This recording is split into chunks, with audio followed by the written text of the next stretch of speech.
A fertilizer tank on a Michigan farm sat undisturbed for more than 3 years. A handwritten tag on the side read, "Out of service," and "Do not fill." Inside that tank, investigators discovered the remains of a mother of 9 children.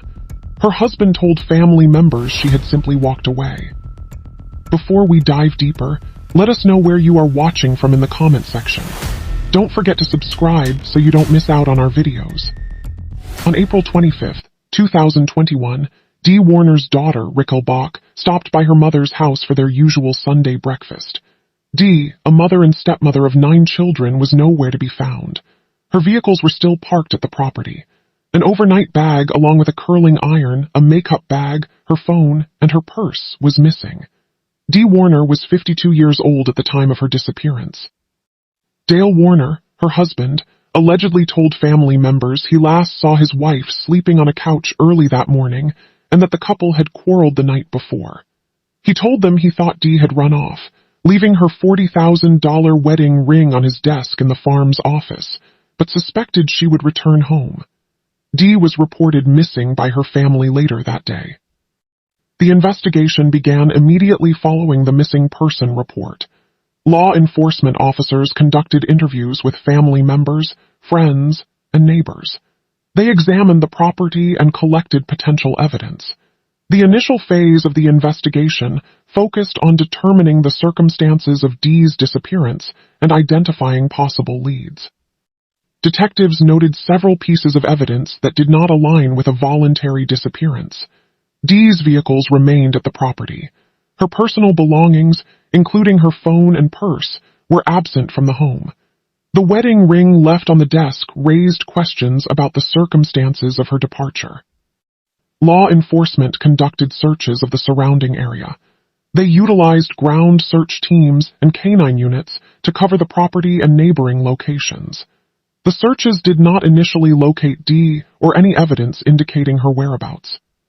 Prosecutors later presented evidence of a troubled marriage between Dee and Dale Warner. The night before she disappeared, she told Dale she planned to sell their businesses and leave him. Text messages presented at trial showed Dee had texted Dale, "I'm ready to move out and be done with this." She also texted, "You treat me as if I'm not worthy of anything. I'm not going to live like this." The investigation continued for more than 2 years without locating Dee's body. During this period, law enforcement continued to gather evidence and conduct interviews. They examined financial records, communication records, and other documentation that might provide leads. In November 2023, Dale Warner was arrested and charged with 1 count each of open homicide and tampering with evidence. The arrest came more than 2 years after Dee's initial disappearance. Law enforcement had built a case based on circumstantial evidence and witness statements. The charges represented a significant development in the case. Prosecutors believed they had sufficient evidence to proceed with a murder charge, even without locating the victim's body. The tampering with evidence charge related to allegations that Dale Warner had attempted to conceal or destroy evidence connected to his wife's disappearance.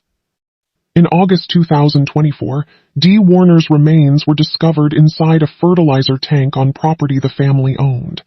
A handwritten tag on the side of the tank said, "Out of service," and "Do not fill."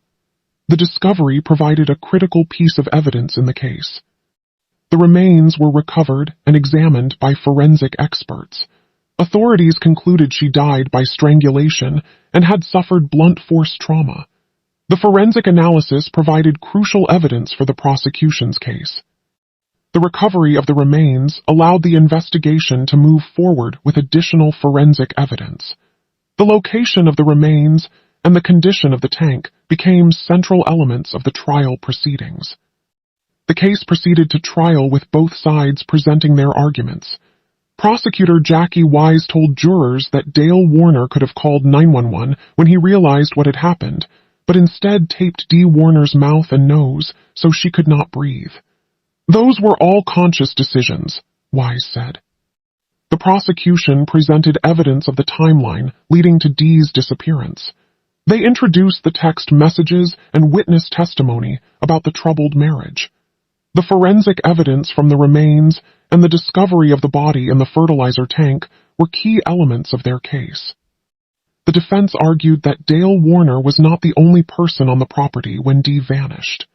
Defense attorney Mary Chartier said there was reasonable doubt, noting that Dale Warner had regularly talked to investigators during the search and denied hurting his wife.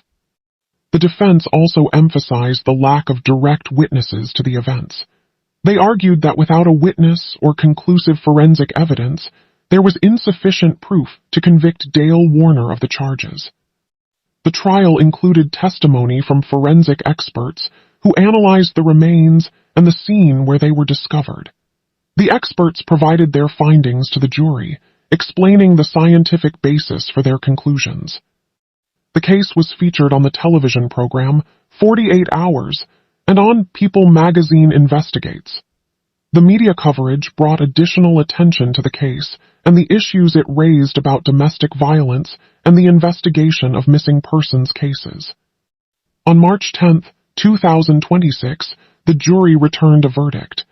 Dale Warner was found guilty of second-degree murder and tampering with evidence. The court sentenced him to consecutive prison terms of up to 70 years.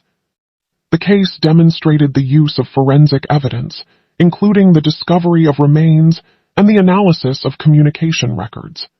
The investigation and trial process covered a period of 5 years, from the initial disappearance to the final verdict and sentence. The case also illustrated the challenges of investigating missing persons cases and the importance of perseverance in law enforcement. The investigation team continued to pursue leads and gather evidence despite the absence of the victim's body for more than 2 years. The legal proceedings involved extensive evidence presentation and witness testimony. The prosecution built their case on a combination of forensic evidence, communication records, and testimony from family members and friends. The defense challenged the evidence and presented alternative theories of the events.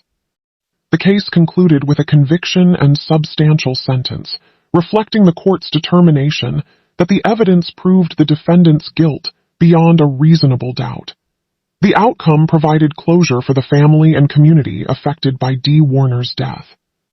The case also raised questions about the handling of missing persons investigations and the challenges of proving homicide without a body. The successful prosecution demonstrated that law enforcement can build a case based on circumstantial evidence and forensic analysis, even when the victim's remains are not immediately located. The media coverage of the case highlighted the issues of domestic violence and the importance of investigating all leads in missing persons cases. The case also demonstrated the value of forensic science in solving crimes and bringing perpetrators to justice. Dale Warner was incarcerated following the verdict. The court imposed consecutive sentences for the 2 convictions, ensuring that he would serve a substantial period of incarceration for his crimes. The case was closed with the conviction and sentencing of the defendant. The case serves as an example of the legal system's ability to prosecute homicide cases even when significant time has passed and the body was not immediately recovered. The investigation and trial process demonstrated the thoroughness of law enforcement and the commitment to justice for the victim. If you found this case informative, please like this video and share your thoughts in the comments below. Your engagement helps us bring more in-depth true crime documentaries to this channel. Don't forget to subscribe and turn on notifications so you never miss a new case from Psyche File. Thank you for watching, and we'll see you in the next documentary.